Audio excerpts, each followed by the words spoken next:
Memang bunyi kita. Memang bunyi. Makna tiap-tiap malam bunyi ke malam ni je. Ada masa jam 8 dia bunyi. Kalau Sejam.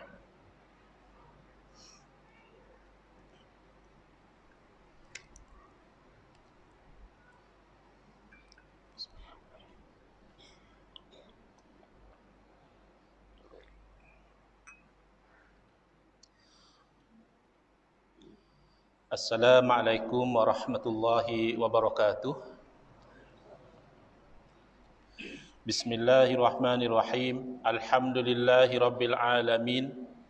Wa afdhalus salati wa atammu taslimi ala sayyidina Muhammadin wa ala alihi wa sahbihi ajmain. Rabbi shrah li sadri wa yassir li amri wahlul 'uqdatam min lisani yafqahu qawli. Subhanaka la ilma lana illa ma 'allamtana innaka antal alimul hakim. Allahumma akhrijna min zulumatil wahmi wa akrimna binuril fahmi waftah alaina bima'rifatil ilmi wa sahhil akhlaqana bil hilm waj'alna mimman yastami'una al-qawla fayattabi'una ahsana. Allahumma ati nufusana taqwaha wa zakkiha anta khairu man zakkaha anta waliyuha wa maulaha. Allahumma arinal haqqa haqqan warzuqna ittiba'ah wa arinal batila batilan warzuqna ijtinabah. Allahumma anfa'na bima 'allamtana wa 'allimna ma yanfa'una wa zidna ilman wa huda. Amma ba'd. Alhamdulillah, muslimin muslimat, hadirin hadirat yang saya hormati. Moga-moga kita semua ni dirahmati dan diberkati oleh Allah Subhanahu Wa Taala. Dan moga-moga kita semua dikurniakan oleh Allah Subhanahu Wa Taala kefahaman yang baik dalam urusan agama kita, sesuai dengan sabda junjungan Nabi kita Nabi Muhammad sallallahu alaihi wasallam, man yuridillahu bihi khairan yufaqihu fid din. Barang siapa yang Allah nakkan dengan dia tu kebaikan, nescaya Allah beri dia faham dalam bab agama. Allahumma faqihna fid din. Dan moga-moga kita semua dikurniakan oleh Allah Taala akhlak yang mulia. Sesuai juga dengan sabda Nabi sallallahu alaihi wasallam, innama bu'istu liutammima makarimal akhlak. Hanya saja saya dibangkitkan demi untuk menyempurnakan kemuliaan akhlak. Khusus kepada para alim ulama, tok-tok guru, tuan-tuan ustaz, kepada fadil tuan imam, tuan Bilal dan juga pengerusi masjid yang lebih mesra dipanggil Pok Li, Pok Li ya. Dan tentulah kita tak lupa kepada penganjur program. Saya difahamkan malam ni 5 masjid serentak diadakan majlis sempena memperingati peristiwa Isra' Mi'raj. Jadi Masjid Seri Bandi ni salah satu daripada 5 masjid yang berprogram pada malam ni. Jadi kita ucapkan jazakumullahu khairan katsira, moga Allah beri balasan baik kepada pihak penganjur, iaitu Ketengah ya. Dan ada pengurusan Ketengah pun ada mari ya malam ni, diwakili oleh Encik Adwa dan rakan-rakan beliau. Jadi molek sungguhlah ya malam ni program Ketengah, saya tengok majoritinya memang Ketengah. Ada sikit-sikit je hak ke tepi. Jadi hak ke tengah lebih ramai pada hak ke tepi. Kalau di KL banyak hak ke tepi. Tapi malam ni ke tengah tu lebih ramai, alhamdulillah. Jadi program Isra' Mi'raj malam ni diberi tajuk Syafaat Rasulullah sallallahu alaihi wasallam, pembuka pintu syurga. Ya. Batu bahasa kinayah, bukan buka sungguh ya. Maknanya kita ambil faham daripada tajuk bahawa Rasulullah SAW itulah menjadi sebab kita masuk syurga, insya-Allah subhanahu wa ta'ala. Kita petik daripada ayat suci Al-Quran terlebih dahulu, surah Ali Imran ayat 31, Allah berfirman, Qul in kuntum tuhibbunallaha fattabi'uni yuhibbukumullah wa yaghfir lakum dzunubakum wallahu ghafurur rahim. Ada orang buat amal ayat pengasih pula ni. Kita atas dunia ni, orang kasih setara mana pun tidak akan semua orang kasih pada kita. Pasti ada orang hak benci pada kita. Dan hak kasih pada kita pun tak kaya kasih belaka. Betul tak? Isteri kita pun ia bukan berahi belaka hak ada pada kita ni, tapi dah jadi tok lelaki yang bersombor je lah dia kata. Tak? Kita pun bukan kita berahi belaka perangai isteri kita, tapi dah jadi bini kita. Beranak ke anak-anak kita pas 10 orang dah. Tak? Kita sabarlah sikit-sikit hak kita tak berahi. Jadi ayat ni bukan nak jadi ayat pengasih, ya, ayat ni nak supaya Allah kasih pada kita.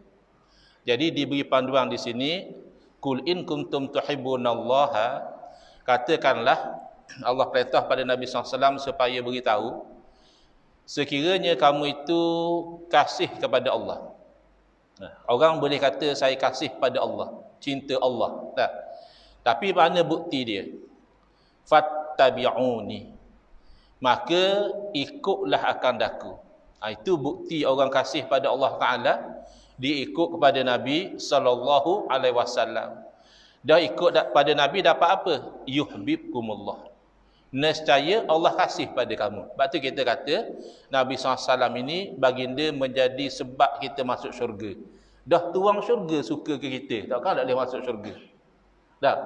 Kita kalau tuan rumah suka ke kita pun, patang kita nitah dia ajak singgah, minum air, cecah kepuk apa semua dulu. Sebab ia berahi kita. Dia tak berahi. Bunyi basikal atau motor kita pun dia tutup pintu awal-awal dah. Jadi kalau Allah kasih pada kita, insya-Allah kita akan masuk syurga. Dan nak dapat kasih Allah Ta'ala itu, fattabi'uni, hendaklah semua ikut pada saya, ikut kepada Nabi sallallahu alaihi wasallam. Dalam hadis sahih riwayat Imam Bukhari, an Abi Hurairah radhiyallahu anhu, daripada Sayyidina Abu Hurairah radhiyallahu an, mengatakan bahawa Nabi sallallahu alaihi wasallam bersabda, kullu ummati yadkhulunal jannata illa man aba. Semua umat saya akan masuk syurga belaka. Mujur ada hadis gitu, cuma ada illa, kecuali siapa hak tambuh. Pelik juga, ada ke orang tak mahu masuk syurga? Kalau tak mahu masuk neraka ramai tau, tak ada seorang dalam sejik ni nak masuk neraka. Tapi Nabi SAW khabar, semua umat saya akan masuk surga kecuali mereka yang tak mahu masuk. Jadi para sahabat pun rasa pelik, ya. Qalu ya Rasulullah wa man ya'ba. Jadi sahabat bila rasa pelik tanya lalu, wahai Rasulullah, siapa dia pula hak tak mahu masuk syurga ni? Lalu Nabi SAW beri keterangan lalu, man ata'ani dakhalal jannata wa man asani faqad aba. Siapa yang taat pada saya, maka ia masuk syurga. Dan siapa yang maksiat, yakni tak ikut kepada Nabi, maka orang tu ia tak mahu masuk sebenarnya. Walaupun mulut ia minta Rabbana atina fid dunya hasanah wa fil akhirati hasanah, tapi kalau ia tak ikut perintah Nabi SAW, hakikatnya ia tak mahu masuk syurga. Baik. Jadi nak ikut Nabi SAW macam mana cara? Ya, macam mana cara nak ikut pada Nabi SAW? Zaman kita ni istilah yang popular adalah ikut sunnah Nabi. Ya. Jadi ikut sunnah Nabi SAW ini lebih luas daripada yang kita sangkakan. Yang ikut sunnah Nabi SAW, pertama dia mesti ikut Al-Quran. Ya. Jangan atas nama ikut sunnah siapa tak perasan Al-Quran khabar menapa. Yang kedua, tentulah ikut sunnah Nabi, maknanya kita ambil kira perkataan Nabi, perbuatan Nabi, periktirafan daripada Nabi SAW. Ikut sunnah Nabi juga bererti kita patuh kepada ijma', yakni kesepakatan para ulama'. Ya, kalau ulama' dah sepakat, kita tak usah pandai-pandai pergi langgar lah. Kata ulama' tak betul, kita lebih betul pada ulama', jangan. Sebab bila ulama' sepakat, haram kita langgar. Mari mana dalil kata haram? Iaitu ayat suci Al-Quran, Allah berfirman, wa man yushakikir rasula min ba'di ma tabayyana lahul huda wa yattabi' ghayra sabilil mu'minina nuwallihi ma tawalla wa nuslihi jahannam wa sa'at masira. Dua perbuatan Allah janjikan dengan neraka jahannam. Takkan benda dak haram dapat balasan neraka jahannam. Bila Allah janji neraka jahanam, pastilah dua perkara ni haram. Pertama, wa man yushaqiqir rasul. Siapa ia yang degil dengan rasul. Dia tak boleh ikut. Orang Terengganu kata babi tau. Babi sungguh. Nabi kata begini, dia kata kot lain. Nabi suruh buat gini, dia buat kot lain. Dia babi dengan Nabi. Dia degil dengan Nabi. Itu sebab yang pertama masuk neraka. Yang kedua, wa yattabi' ghaira sabilil mu'minin. Dia ikut jalan lain daripada orang mukmin. Orang mukmin jalan gini, dia buat jalan lain. Jadi Al-Imam Syafi'i rahimahullah taala mengatakan, inilah ayat yang menjadi dalil wajib kita ikut ijma'. Ijma' tu ulama-ulama semua sepakat dah. Kenapa? Kerana ijma' ulama tu adalah jalan orang mukmin. Bukan jalan biasa-biasa. Jalan yang ulama sepakat. Maka ketika itu haram kita langgar. Dan kita ikut kepada qiyas. Sebab ada benda-benda hak berlaku zaman kita, tak berlaku zaman Nabi SAW. Tapi benda hak kita nak buat atas nama orang mukallaf, mesti ada hukum. Ya, orang mukallaf bila buat satu perkara, paling tidak hukumnya harus. Boleh jadi wajib, boleh jadi sunat, boleh jadi makruh, boleh jadi haram. Tapi tak berlaku zaman Nabi SAW. Dan kita nak tahu kerana hukum dia. Maka itulah satu sumber hukum yang besar, nama dia qiyas. Dia pakar hukum yang telah ada nas kepada benda yang tidak ada nas. Sebab asal hukum sama. Contoh mudahlah. Apa hukum minum air ketum? Di sini ada ke air ketum? Ada. Pengurusi biasa minum. Takkan kalau biasa minum, takkan nak mengaku. Kalau tahun depan kau tak latih jadi pengurusi. Tak. Saya tak biasa minum. Tetapi saya diberitahu oleh kawan-kawan di sebelah utara, sebelah Kedah, katanya Kedah banyak air ketum. Jadi dia kata air ketum ni dua jenis Ustaz. Kita ngaji bab air ketum tak minum, ngaji. Air ketum dua jenis je. Jenis hak nombor satu tu dia rebus, minum air dia rasa bertenaga. Dia kata gula dalam darah pun turun. Dia rebus air ketum yang minum. Jenis nombor dua dia peram dulu. Dia perbuh obat nyamuk, dia perbuh Panadol, dia perbuh obat batuk, dia peram. Hak tu minum gaduh boleh sembang dengan tiang.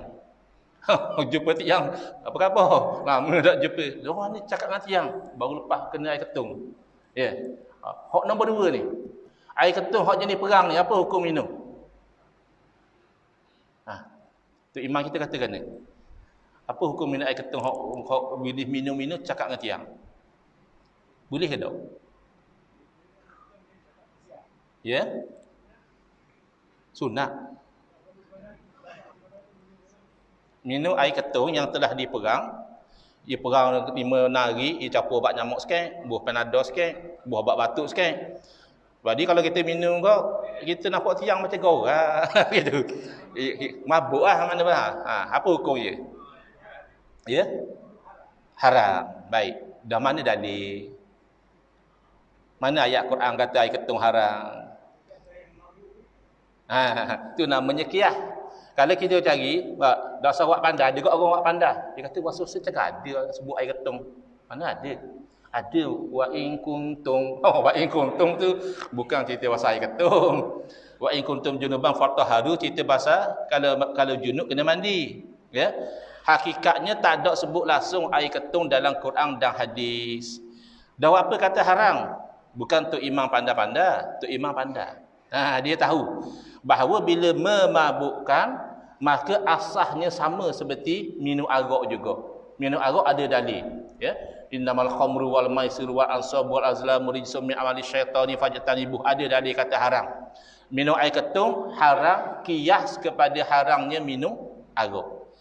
Hak tu 4 sumber hukum yang utama yang makna kata kita jangan dak peduli atas nama kita nak ikut kepada Nabi sallallahu alaihi wasallam. Ada lagi lah sumber-sumber hukum yang lain, uruf masalih mursalah, saddu zara'i, istihsan, istishab yang dibincang oleh para ulama, tapi 4 perkara ni hak utama, ya, Quran, sunnah, ijma', qiyas.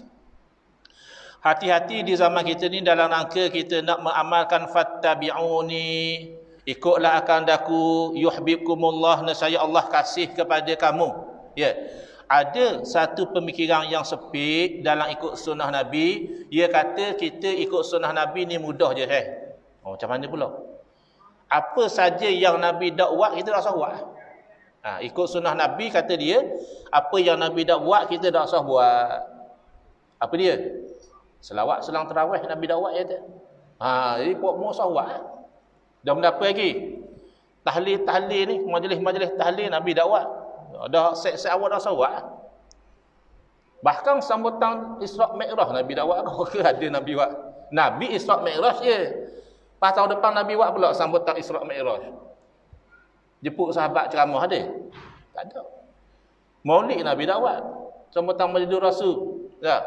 Berarak sempena Maulid Rasul, ceramah sempena Maulid Rasul. Jadi ada satu pemikiran yang sepik memahami sunnah Nabi SAW. Dia kata kalau Nabi tak buat, maka haram kita buat. Jadi kita kena faham molek. Siapa dia yang mengharamkan satu perbuatan, alasan dia semata-mata kerana Nabi SAW tak buat, 3 benda besar dia langgar. 3 benda besar dia telah langgar. Nombor 1, dia langgar Al-Quran. Nombor 2, dia langgar hadis Nabi SAW. Nombor 3, dia langgar ilmu yang penting dalam hukum hakam, namanya ilmu usul fiqh. Fiqh tu belajar hukum. Ni haram, ni wajib, ni sunat, tu fiqh. Usul fiqh ni dia belajar hukum tu waktu tubik pada mana. Dan apa teknik nak waktu tubik hukum daripada sumber dia. Tu usul fiqh nama dia. Jadi bila-bila masa ada orang, dia larang kita buat satu perkara dan kita tanya dah buat apa, dah boleh buat. Dia kata Nabi dah buat, dia kata. Maka orang itu telah langgar Quran, sunnah dan juga apa yang ketiga, ilmu usul fiqh. Baik, langgar Al-Quran dia melanggar firman Allah Taala. Allah berfirman, "Wa ma atakumur rasulu fakhuzuh wa ma nahakum anhu fantahu." Wa ma atakumur rasul, apa sahaja yang dibawa kepada kamu oleh Rasul, fakhuzuh, maka hendaklah kamu ambil hak Nabi bawa. Jangan kita tolak, jangan kita sombong, jangan kita kata tak sesuai, jangan kita kata tak bagus. Kalau kita tak mampu, kita istighfar mohon ampun pada Allah Taala. Tapi tolak jangan. Hendaklah kamu ambil. Wa ma nahakum anhu fantahu, dan apa yang bagi dia larang kamu daripadanya, hendaklah kamu berhenti. Quran kata apa? Wa ma nahakum, benda hak Nabi larang. Jadi kalau dia kata bukan hak Nabi larang saja, hak Nabi dakwah tak boleh buat dah. Maknanya dia memandai-mandai. Dia tambah benda hak Quran tak kata. Quran kata hak Nabi larang. Tiba-tiba dia kata hak Nabi dak buat pun tak boleh buat dah. Bagaimana? Dan bercanggah dengan hadis yang sahih. Nabi SAW bersabda, "Idza nahaitukum an syai'in fajtanibuh." Apabila aku telah larang kamu daripada satu perkara, hendaklah kamu jauhi perkara tersebut. Nabi kata apa? Apabila aku larang. Nabi tak kata idza lam af'al syai'an fajtanibuh. Apabila aku tak buat satu perkara, hendaklah menjauhi perkara yang aku tak buat tersebut. Tak ada. Nabi tak kata gitu. Nabi kata apabila aku larang. Ya, 2 benda dah dilanggar. Yang ketiga, dilanggar ilmu usul fiqh. Kerana dalam ilmu usul fiqh, ulama mengenal pasti selain daripada perbuatan Nabi SAW, ada lagi sumber-sumber hukum yang lain. Perbuatan Nabi sumber hukum, tapi salah satu. Kalau kita bayangkan gini orang macam ni, ia jadikan agama Islam yang luas ni akhirnya jadi sangat sepik. Kita nak nafas pun rasa sok nafas. Baca Yasin malam jemaah marah kok. Tak. Bukan kita main joget, main gitar malam jemaah. Baca Yasin. Nabi dak buat tu. Selawat kita salah-salah tarawih marah kok. Ya. Jadi sok nafas itu. Sepik belaka, dah betul belaka. Kita buat sambutan Maulidur Rasul, marah juga. Dah nak buat berapa awak boleh zikra Rasul boleh, zikra Rasul boleh pula. Tukar nama boleh lalu. Jadi kalau nama Maulid tak boleh. Kalau nama zikra boleh buat. Jadi padahal agama kita luah. Kita nak sapa pada hukum, kalau kita bayangkan lebuh raya highway, dia ada 4 lorong. Pada Komang ada 4 lorong boleh sapa pada hukum. Ya. Bayangkan 4 lorong highway, kita nak lalu tengok-tengok 3 lorong je tutup. Agak-agak jeng tak jalan. Jeng semalam kita di Kuantan pun jeng sebab JPJ buat road block. Dia tutup, jeng. Asal 4 lorong tutup 3. Dahlah ia buka selorong. Selorong tu pula ia bagi 3, ia tutup 2 saja bila lalu. Lori bas memang parking tepi. Kereta belum tentu lepas. Kalau kereta besar dah lepas. Kacil mungkin. Motor boleh lepas. Dah kenapa pula cerita highway ni ustaz? Bayangan. Bayangan pada agama kita asalnya luas. Awak nak kena pasti hukum, awak lalu link Quran boleh sampai. Awak lalu laluan sunnah siapa? Awak lalu melalui ijma' siapa pada hukum? Awak lalu melalui qiyas siapa pada hukum? Luas jalan dia. Dan sunnah tu luas. Ada namanya sunnah perkataan, hak Nabi cakap. Ada namanya sunnah perbuatan, hak Nabi buat. Dan ada namanya sunnah pengiktirafan, hak orang lain buat, orang lain cakap, tapi Nabi iktiraf. Nabi kata ada pahala. Nabi kata malaikat tulis pahala. Atau paling-paling komang, Nabi dia. Nabi tak larang. Menunjukkan benda tu tak haram. Baik. Jadi tiba-tiba lain Quran dia tak perasan setara. Lain ijma' dia tak herau, dia tak tahu. Lain qiyas dia tak pandai pakai. Dia hanya fokus satu lain saja, namanya lain sunnah. Dah selain sunnah luas lagi. Hak Nabi cakap dia tak perasan, hak Nabi iktiraf dia tak perasan. Dia hanya fokus hak Nabi buat aje. Akhirnya timbullah rasa doa ramai-ramai pas mayang. Ya, Nabi tak buat. Belum. Ini penyakit menyempitkan agama dalam rangka atas nama nak ikut sunnah. Jangan begitu. Saya bagi contoh. Ada orang dia kata kita nak zikir tak usah sebutlah zikir Allah. Allah ni. Zikir hak lain boleh, subhanallah boleh, alhamdulillah boleh, Allah akbar boleh. Tapi kalau ada orang duduk dia sebut Allah, Allah, Allah, Allah, atau dia ramai-ramai sebut Allah, Allah, Allah, tak ada makna zikir gini kata dia. Dan Nabi tak buat. Baik. Dah? Apa hukum? Apa hukum bila Nabi tak buat? Dalam kaedah usul fiqh, at-tarku la yantaju hukma. Semata-mata Nabi tak buat sekara, tidak menatijahkan hukum lagi. At-tarku la yaqtadi at-tahrim. Semata-mata Nabi tak buat sekara, tidak memastikan bahawa benda itu haram. Jadi, kita beramal sebut Allah ni sudah terpayung dengan dalil Quran, sunnah, ijma' dan qiyas sebenarnya. Dalil Quran, Allah berfirman, wazkurullaha zikran katsira. Hendaklah mu sebut Allah dengan sebutan yang banyak. Dan nak dalil mana lagi? Wazkuru di situ maknanya ingat Ustaz. Ya. Dia merangkumi dua-dua, ya. Zikir dengan lisan, orang Melayu kata sebut. Az-zikru bil lisan, ya, zikir dengan lidah, orang Melayu kata sebut. Az-zikru bil qalbi, zikir dengan hati, orang Melayu kata ingat. Dan kedua-duanya itu disuruh.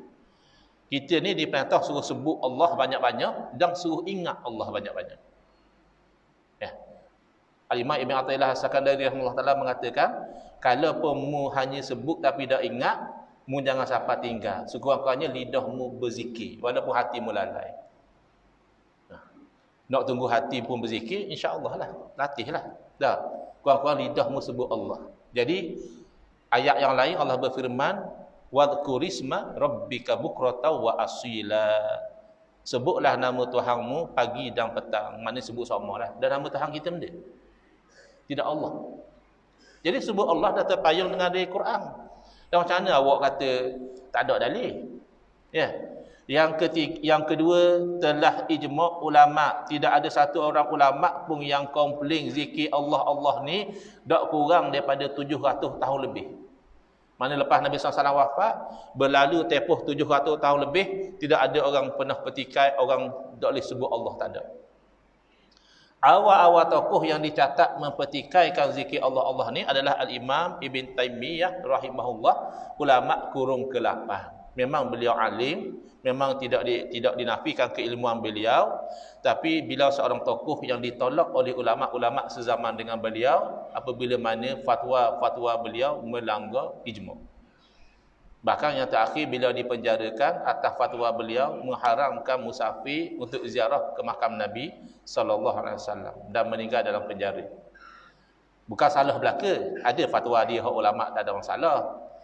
Tapi ada beberapa fatwa antaranya saniah. mempertikaikan zikir Allah Allah. Sealing mana pun seorang ulama tidak akan gagah dia melanggar ijma' ulama yang telah berlaku sebelum itu. 700 tahun ijma'. Qiyas. Qiyas ni benda yang sama, hukumnya sama. Itu asas qiyas. Kalau lain tak boleh qiyas.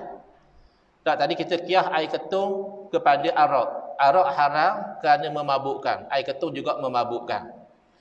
Tapi kalau tak sama, kita kata air sirap haram tak? Apa? Sama merah dengan air red wine. Red wine warna merah, sirap warna merah. Jadi oleh kerana sama-sama merah haram. Dah. Merah tidak memberi kesan pada hukum. Yang memberi kesan pada hukum adalah memabukkan. Jadi ia kena sama pada asas hukum. Sama pada benda yang tidak kaitan dengan hukum, tidak memberi kesan. Ya.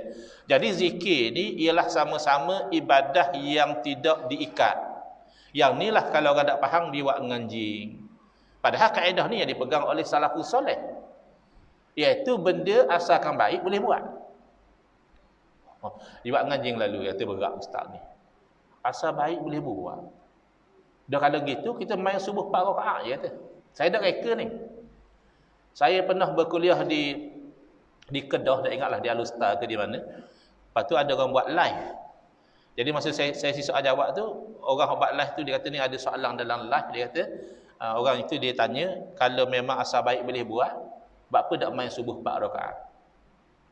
Dia tak faham asal baik itu adalah asal baik dari segi syarak.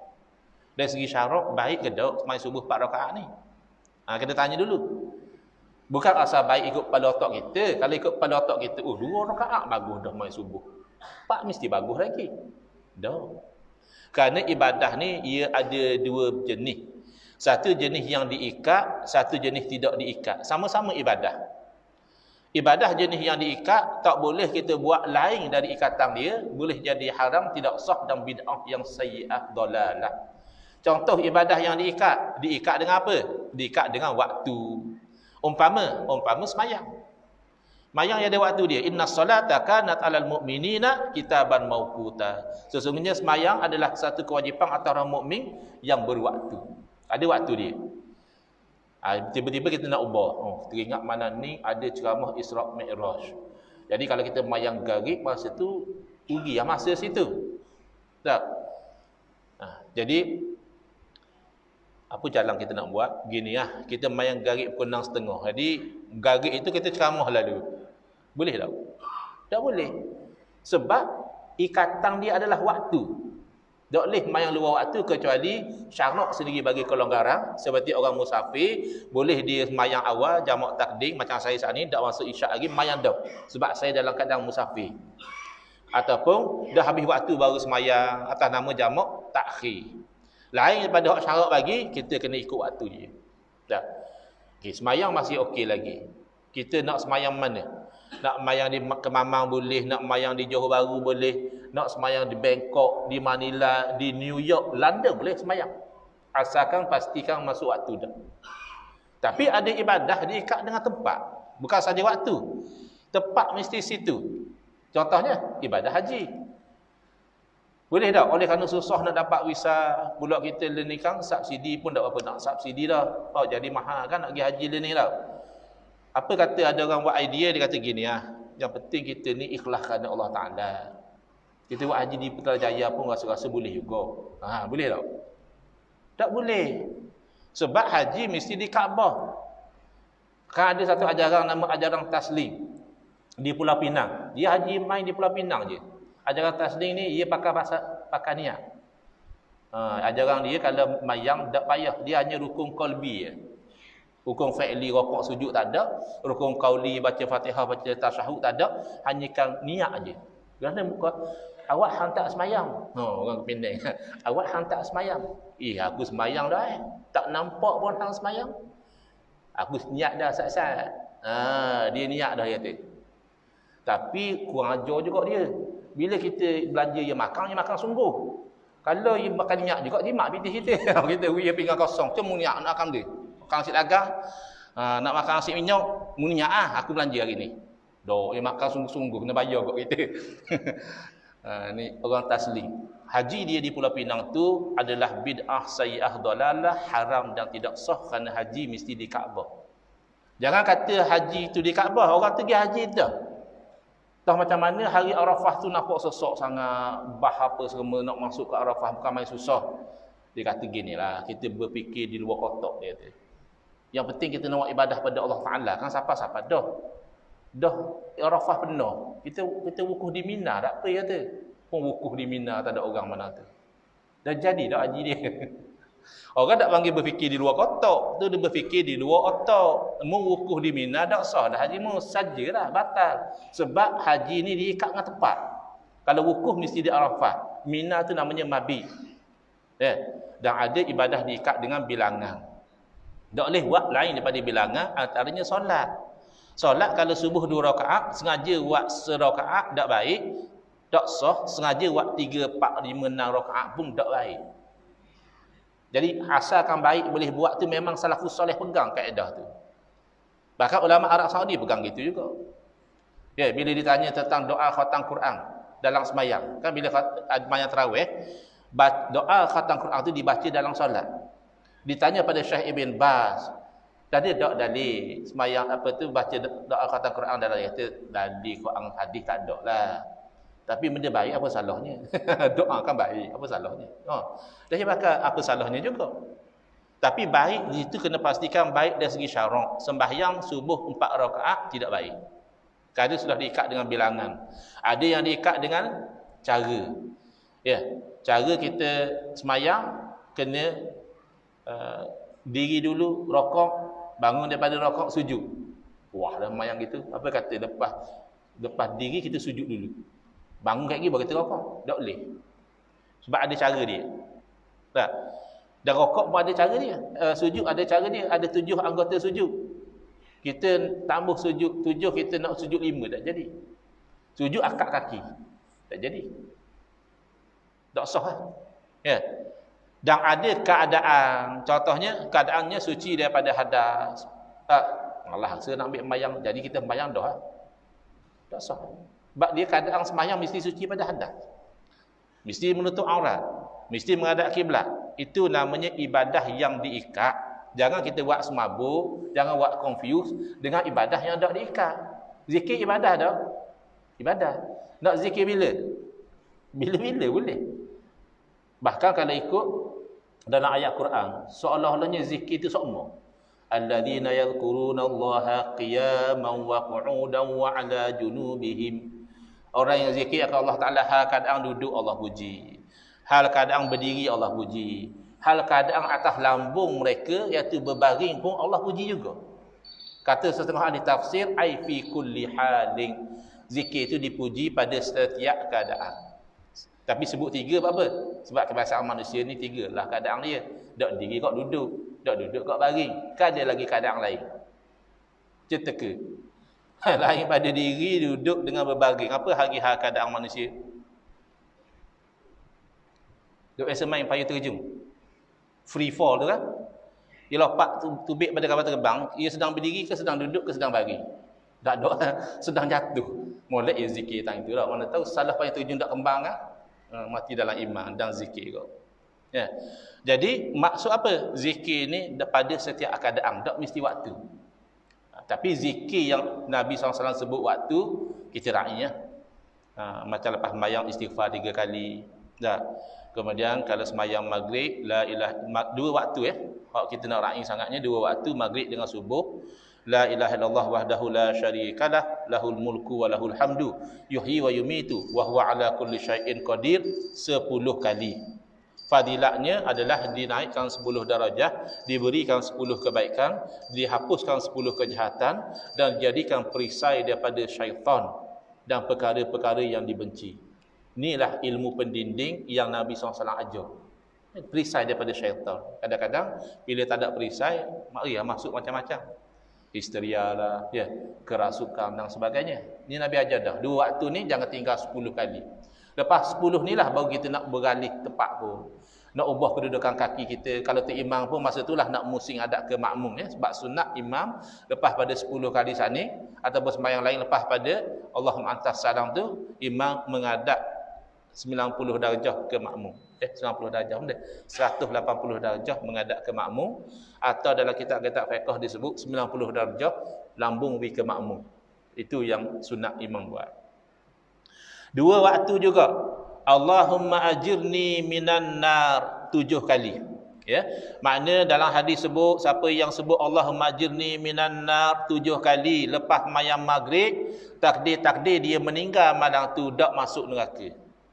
Dan siapa yang sebut Allahumma ajirni minan nar 7 kali lepas sembahyang subuh, takdir-takdir dia meninggal siang hari tu juga tak masuk neraka. Ya, maaf saya nak tanya pada orang Seri Bandi, jangan berasa hati. Mungkin bunyi kasar sikit. Dah tu orang puan nak meninggal bila kakak? Nak mati bila? Dua pilihan je. Kita ada dua pilihan je orang tanya nak mati bila. Sama ada mati siang atau mati malam. Dua pilihan kitanya. Dah kalau mati siang tak masuk neraka dengan sebab Allah majini minan nar 7 kali. Mati malam tak masuk neraka dengan sebab Allah majini minan nar 7 kali. Kamu sebut, rugi lah. Memang tak dosa, sunat. Tapi rugi lah. Jangan kata rugi tak sebut 7 kali. Sebut 3 kali pun bimbang-bimbang rugi juga. Orang tanya pada para alim ulama, tok-tok guru. Dah kalau hadis sebut 7.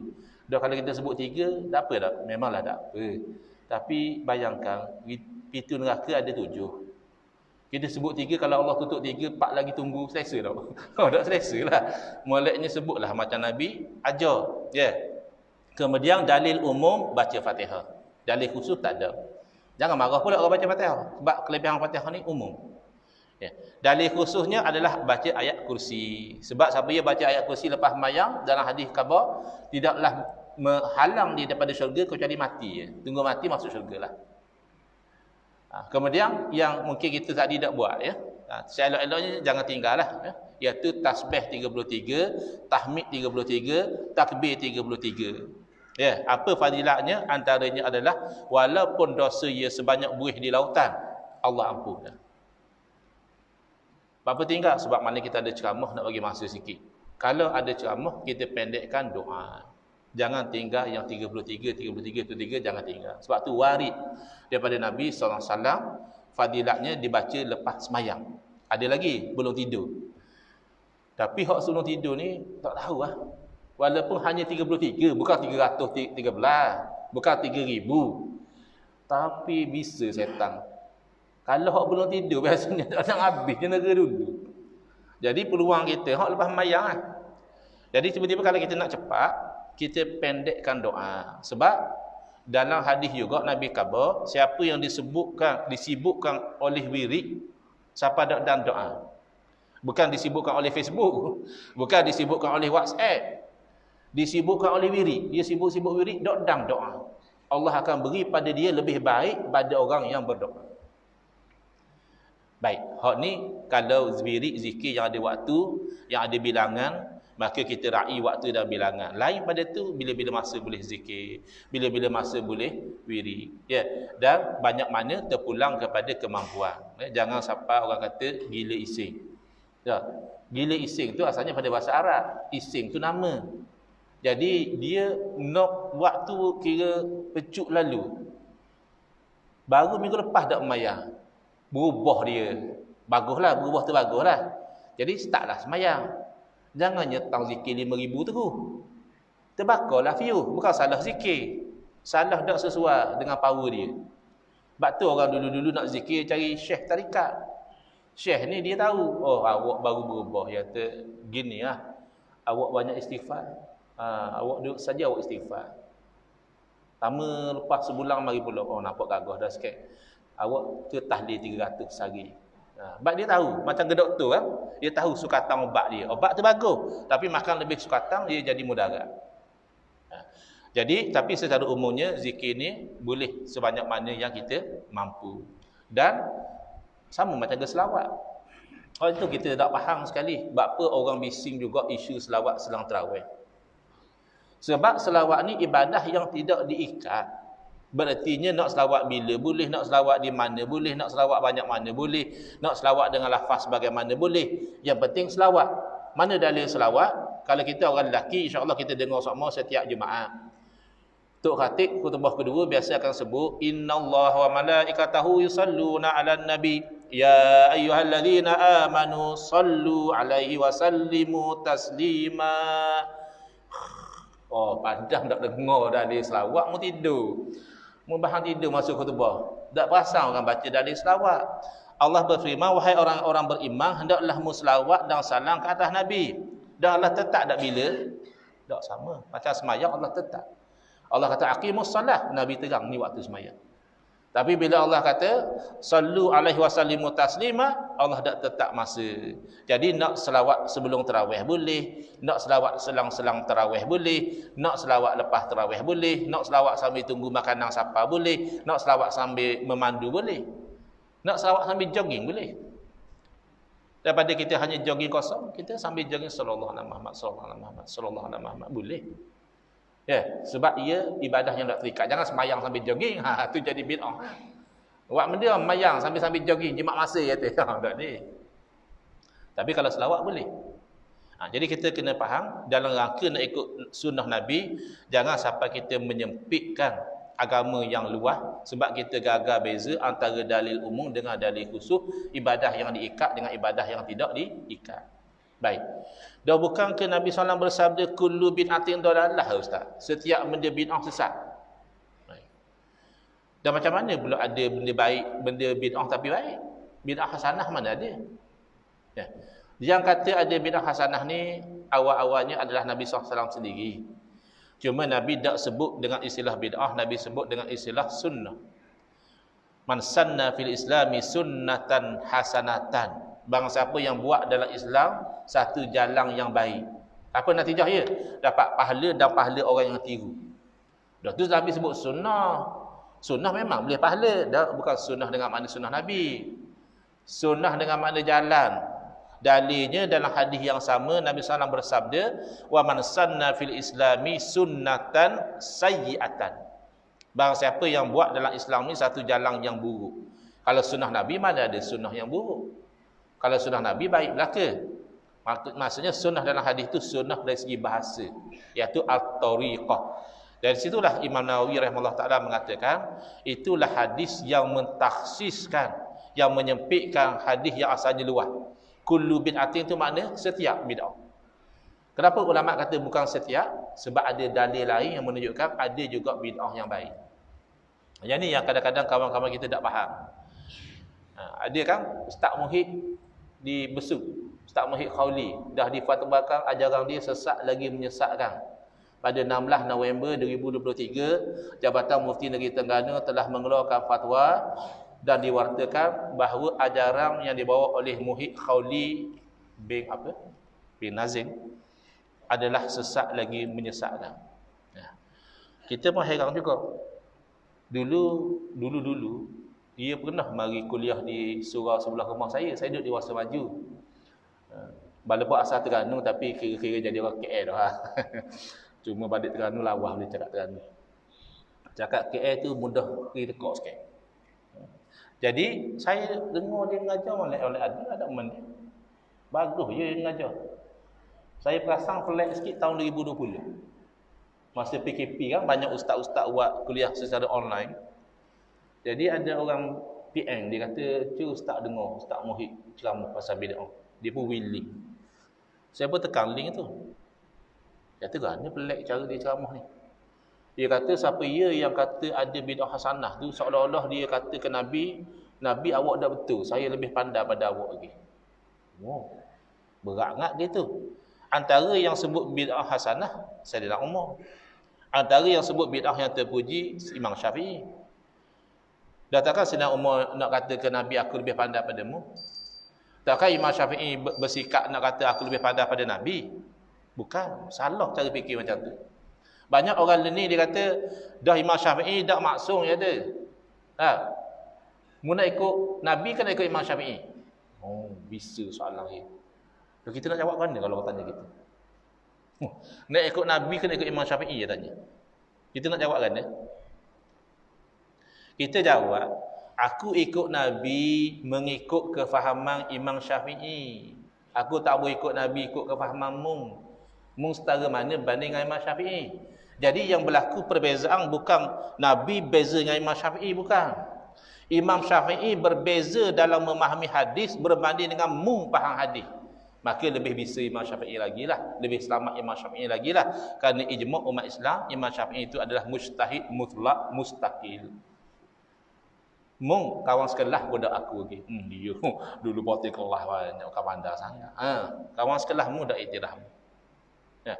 Jadi dak timbul isu nak ikut Nabi kena ikut ulama, confirm orang Islam kena ikut Nabi fattabi'uni. Tapi ikut Nabi melalui warasatul anbiya. Pewaris Nabi adalah ulama. Bukan ikut ulama kerana maksum. Ini salahnya. Mu dak jawab ulama dak maksum. Bukan kita ikut ulama kerana maksum bang. Kalau mu nak bincang pasal maksum, sahabat Nabi tak maksum. Betul tak? Ada tak orang kata sahabat Nabi maksum? Nabi seorang je maksum. Dan apa kita ikut kat sahabat? Sebab sahabat tu murid Nabi. Hak ambil ilmu pada Nabi, sahabat. Jadi orang ni dia macam nak ke shortcut. Dia tak perasan. Baik. Buat apa awak mayang pelik kan? Ada orang mayang pelik pada orang lain. Allah Akbar. Mana gitu? Kaki sedepa kakang. Masa tahiyat kita baca asyhadu alla ilaha illallah. Kita nampak ia mayang gitu. Dia kan awak mayang gitu. Dia kata aku ikut mayang Nabi. Mana tahu mana Nabi mayang gitu? Dia kata kita kena mayang ikut cara Nabi semayang. Nabi bersabda, "Sallu kama raaitumuni usalli." Hendaklah mu semua mayang sebagaimana mu lihat aku semayang. Bagus semangat dia. Bagus semangat dia nak ikut semayang Nabi. Tapi dia tak perasan. Terlampau semangat sangat. Jadi kita kena tepuk dia pelan-pelan bagi dia ingat balik. Bang nak tanya sikit. Dah abang kata semayang macam lihat Nabi semayang. Dah abang lihat Nabi semayang minggu lepas ke tahun lepas? Biar dia sedar sikit. Dia kata mu dak lalu. Aku dak lah lihat Nabi solat, tapi kalau ikut aku pergi khusus ustaz tu kata gitu lah cara Nabi solat. Kalau gitu serupa lah kita. Kita mayang macam kita sembahyang hadis, adakah kita lihat Nabi solat gitu? Secara jujurlah. Dak. Kita solat macam kita solat tadi sebab tok guru kita ajar, gitulah cara solat. Ada orang belajar dengan mak ayah, ada orang belajar dengan ustaz lah. Tapi gitulah cara solat dia ajar. Dah tok guru kita tengok dah Nabi solat? Tak tengok juga. Dia pun belajar daripada tok guru dia. Inilah kepentingan bermazhab. Kalau kita bermazhab, contoh di Malaysia ni ramainya mazhab Syafi'i. Dah. Berarti kalau kita bermazhab, cara solat kita adalah cara solat hak tok guru kita ajar, yang ambil daripada tok guru dia, ambil daripada tok guru dia sampai kepada murid-murid Imam Syafi'i, sampai kepada Imam Syafi'i, sampai kepada guru Imam Syafi'i, sampai kepada tabi'in, sampai kepada sahabat Nabi radhiyallahu anhum, sahabat Nabi yang lihat Nabi solat. Jadi hak sambung sanad gitu di zaman kita tinggal 4 mazhab sahaja. Itu Hanafi, Maliki, Syafi'i, Hambali. Jadi hak mana-mana ikut salah satu daripada 4 mazhab ni ilmu dia bersambung sampai pada Nabi. Hak lain pada tu kita bimbang putus sanad. Jadi tak ada jaminan lah. Ya, bahawa dia semayang tu ikut cara Nabi. Dan apa berbeza? Kerana kadang-kadang riwayat berbeza. Dan tak mustahil Nabi buat lain pada masa yang berbeza. Dah kita nak turun sujud, turun lutut dulu ke tangan dulu? Ada riwayat mengatakan Nabi turun tangan dulu. Jadi sahabat awak tengok gitu, dia buat gitu. Dia riwayat gitu. Ada orang nampak Nabi turun lutut dulu. Dia khabar orang kata Nabi sujud turun lutut dulu. Dan dia amal gitu. Jadi insya-Allah kita ikut mana-mana pun ikut sunnah Nabi. Hak bid'ahnya kalau mau sujud turun kepala dulu. Oh, turun kepala dulu. Bicuk lah dahi. Memang bid'ah kalau gitu. Jadi ada keluasan dalam kita ikut mazhab, maka sangat berbahaya fahaman anti mazhab. Bimbang kita dah ikut Nabi benarnya. Kita korang nak ikut Nabi. Aku nak main ikut cara Nabi. Tapi dengan kita dah ikut mazhab, kita ikut diri kita sendiri. Ada kau orang tanya gini. Dah mu main ikut mazhab Dah Nabi lu main ikut mazhab mana? Apa pula? Nabi main ikut mazhab mana? Apa pun tanya gitu. Mu ada PhD ya? Bukan level orang kampung mu ni. Mu level orang ada PhD. Apa kita tanya soalan Nabi mayang mazhab mana? Dah betul. Nabi SAW sembahyang ikut wahyu.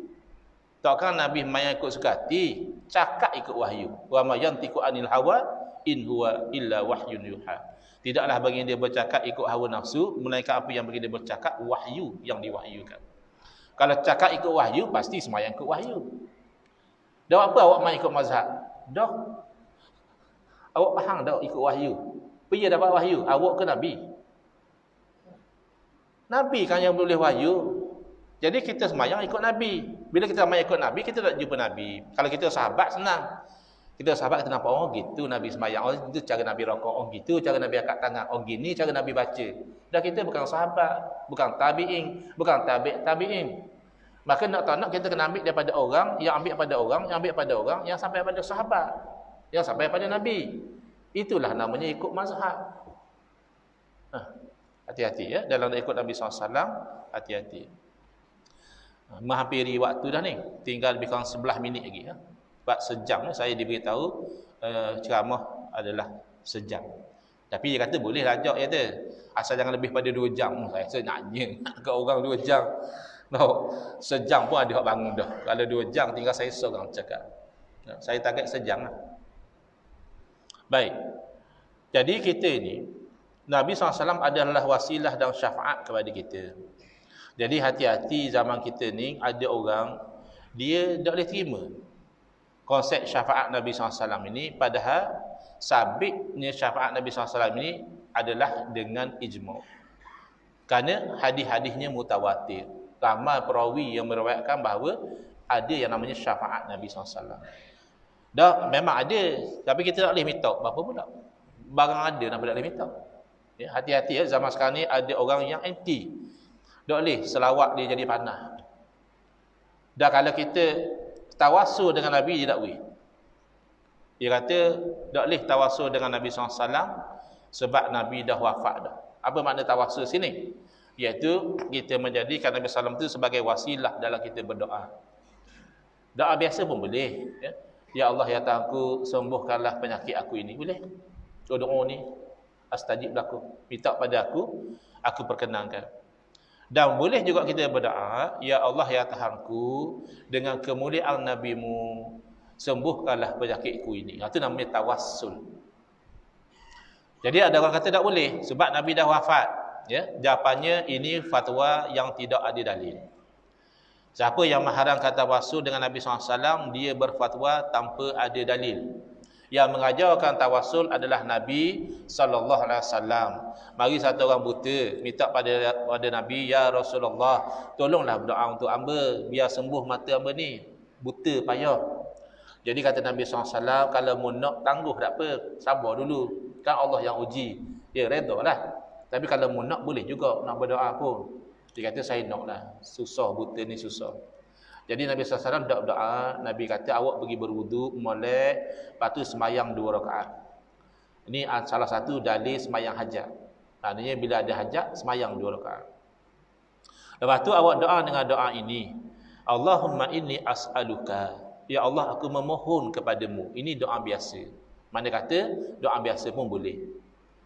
Wa tawajjahu ilaika binabiyyika Muhammadin nabiyyir rahmah. Dan aku bertawajuh menghadap kepadamu dengan Nabi-Mu, Nabi Rahmat, Nabi Muhammad. Ini namanya tawassul. Mana sebut Nabi dalam doa. Aku bertawajuh kepadamu ya Allah dengan Nabi-Mu. Itu namanya tawassul. Kemudian Nabi ajar lagi supaya orang buta itu sebut, ya Muhammad, inni atawajjahu bika ila rabbi fi hajati lituqda. Wahai Muhammad, aku bertawajuh denganmu kepada Tuhanku pada hajatku ni, moga-moga diperkenankan. Tak lama lepas tu celak dia. Ya. Boleh melihat. Jadi orang hok tak faham dia kata, oh tu boleh sebab masa Nabi hidup. Sekarang ni kita bincang Nabi dah wafat. Dah awak faham dah.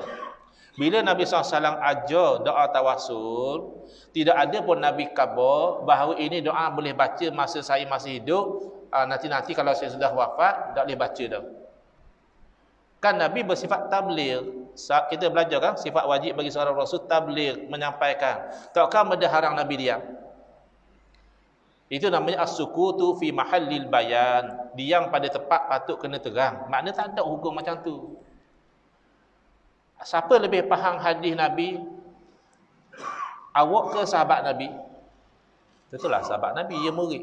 Sahabat Nabi bernama Utsman bin Hunayf radhiyallahu anhu ajar doa tawassul tadi kepada satu orang di zaman Sayyidina Utsman bin Affan jadi khalifah. Maknanya lama lepas Nabi wafat, sahabat faham boleh amal. Sebab orang tu nak jumpa khalifah tapi terhalang. Maklumlah. Macam zaman kita ni nak jumpa Perdana Menteri bukan senang. Nak jumpa tak boleh, nak jumpa tak boleh. Jadi kata Utsman bin Hunayf cuma baca doa ni. Dia pun baca. Tak lama pahir baca dia pergi mula ke tempat senang semang, molek-molek ada pembantu dia panggil, mari masuk. Piping tangan masuk dalam, duduk setikung senang semang, ada hajat apa? Dia pun cerita. Dia pun tunai hajat. Siap pesan doa dia apa hajat mari pula jumpa. Oh, dia kata mesti Uthman bin Hunayf ada cakap dengan khalifah ni. Jadi mudah kerja hamba ni. Jumpa dengan Uthman bin Hunayf terus dia kata jazakallahu khairan. Moga Allah balasan baik pada awak. Awak tolong cakap dengan khalifah, mudah kerja saya. Uthman bin Hunayf jawab apa? Wallahi demi Allah, satu perkataan pun saya tak cakap dengan khalifah. Tapi doa hak saya ajar ke awak tu, dulu ada satu orang buta mari jumpa dengan Nabi, gini kisah dia. Mana sahabat faham, tak ada masalah. Doa tawassul lepas Nabi wafat, kerana tawassul ni menyebut sesuatu yang mulia dalam doa. Cuba kita faham balik. Adakah Nabi SAW hanya mulia ketika baginda hidup, lalu baginda wafat dah hilang kemuliaan baginda? Tidak. Nabi mulia ketika hidup, Nabi mulia selepas wafat, Nabi mulia bahkan sebelum lahir. Nabi Adam AS bertawassul dengan Nabi Muhammad SAW ketika memohon ampun kepada Allah Ta'ala. Ya, ada ulama kata hadis tu maudhu' sah. Ulama bukan seorang. Ramai lagi ulama lain kata hadis tu sahih, ya, atau setakat dhaif, ya, dan disokong oleh hadis-hadis yang lain. Nabi SAW sendiri bagi tahu, memang tertulis nama Nabi SAW tu di tiang-tiang syurga, di tiang arah, ya, di tempat-tempat syurga. Sebab tu Nabi Adam tawassul. Sebab bila ditanya kenapa, macam mana kamu tahu tawassul dengan Muhammad sedangkan Muhammad belum lahir lagi? Sebab aku lihat namanya tertulis di samping namanya, namamu di tiang-tiang. Dan aku tahu tidak akan digandingkan namamu dengan nama seseorang kecuali orang yang mulia di sisimu. Kalau Nabi Adam sendiri minta syafaat dengan menyebut nama Nabi SAW, apa kita sombong dengan Nabi? Apa kita rasa panah bila orang muliakan Nabi? Tapi tidakkah Nabi sendiri pesan, la tutruni kama atratin nasara bin Maryam? Kan Nabi sendiri tak beri kita mengagung-agungkan baginda. Nabi kata janganlah mu akad aku sebagaimana mengakad orang Nasara akan anak Maryam, itu Nabi Isa. Ya. Fa inna ma ana abduhu, hanya saja aku ni hamba Allah. Faqulu Abdullah wa rasuluh. Sebutlah aku ni hamba Allah dan utusan dia. Jadi tak boleh kita puji-puji Nabi. Di mana dalam hadis kata boleh puji Nabi? Awak salah tafsir. Nabi SAW bersabda, la tuturuni kama atratin nasara bin Maryam. Jangan muakad aku sebagaimana orang Nasara mengakad anak Maryam. Orang Nasara akad anak Maryam sebagai apa? Ibnullah. Anak Allah. Memang tak boleh ya? Itu syirik. Kalau tu salah satu sebab Muhyiddin Khawli difatwakan sesat, salah satu sebab tu. Dia kata oleh kerana Allah Ta'ala Maha berkuasa, maka kalau Allah nak, Allah boleh cipta anak dia diri. Berat nak. Mana kalau Allah nak, Allah boleh beranak. Dia dah mengaji, bila kita sudah mengaji sifat 20, dia buat nganjing. Sifat 20 ni ilmu falsafah Yunani lah. Sifat 20 tak ada zaman Nabi lah. Penyusunan ilmu yang tak ada. Ilmu tu ada dah. Dah kan zaman Nabi Allah tak tahu orang tak tahu Allah wujud. Allah wujud tidak ada permulaan kidam. Allah wujud selama-lamanya baqa. Allah tak sama seperti makhluk, mukhalafatu ta'ala lil hawadis. Allah tak berhajat pada yang lain, qiyamu ta'ala bi nafsi. Cuma bilang sifat 20 tu. Hak mana sifat 20 yang orang beriman tidak beriman dengan dia? Hati-hati. Buat ngaji sifat 20. Maka tak faham. Kalau ngaji sifat 20, bila kita belajar sifat kudrah, dia ajar bahawa ta'alluq sifat kudrah hanya dengan yang mungkin. Memang Allah Maha berkuasa. Tapi tidak ada kena-mena dengan yang mustahil. Anak bagi Allah tu mustahil. Maka tidak ada cerita tentang kudrah Allah pada yang mustahil. Kalau tidak berat aman gitu kau. Allah Maha berkuasa. Kalau Allah berkehendak, adakah Allah boleh menciptakan Tuhan lain? Tak boleh. Kita belajar tauhid, fardu ain, memadailah kita yakin Allah bersifat dengan segala sifat kesempurnaan, maha suci Allah daripada sebarang sifat kekurangan. Fardu kifayah, kena ada orang yang boleh tolak syubhat-syubhat macam tadi. Orang boleh kata Allah boleh beranak pula. Kalau Allah boleh beranak, anak Allah tu Allah juga. Kerana anak kucing ke rimah. Anak kucing. Anak kambing. Anak lembu, lembu. Anak Tuhan lah. Banyaklah Tuhan kalau gitu. Dah anak Tuhan kaya beranak pula. Dia cucu Tuhan. Cicit Tuhan. Bis kapung Tuhan. Dah lama kena buat pilihan raya umum. Nak latih ketua Tuhan. Dah ramai. Tu jadi cerita dongeng lah pula. Mustahil Tuhan lebih pada satu. Itu bunyi dah. Mana cukup dah lah sejam. Saat ni bunyi sebelum ceramah. Ni bunyi selepas ceramah. Jadi yang Nabi SAW tak bagi kita tu angkat baginda tu sebagaimana Nasara angkat Isa alaihissalam, iaitu menuhankan, tak boleh.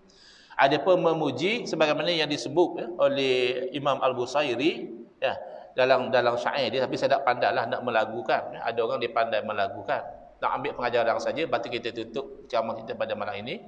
Da'mad da'athu nasara fi nabiyyihimu wahkum bima syi'ta madhan fihi wahtakimi. Mu tinggallah apa yang didakwa oleh orang Nasara pada nabi mereka. Dia dakwa nabi itu Tuhan atau anak Tuhan. Tinggal, jangan ikut orang Nasara. Lepas tu mu pujilah apa sahaja tentang nabimu, sebab hak tu molek. Pujian apa pun Allah sendiri puji. Innaka la'ala khuluqin azim. Sesungguhnya adalah bentuk yang sangat agung. Allah sendiri puji Nabi. Wansub ila dzatihi ma syi'ta min syarafin. Dan nisbahlah kepada nabimu itu apa yang kamu kehendaki dari segi kemuliaan. Jangan menuhankan, jangan. Tapi mu nak kata nabi ni yang terbaik, yang paling alim, yang paling warak, yang paling soleh, boleh puji.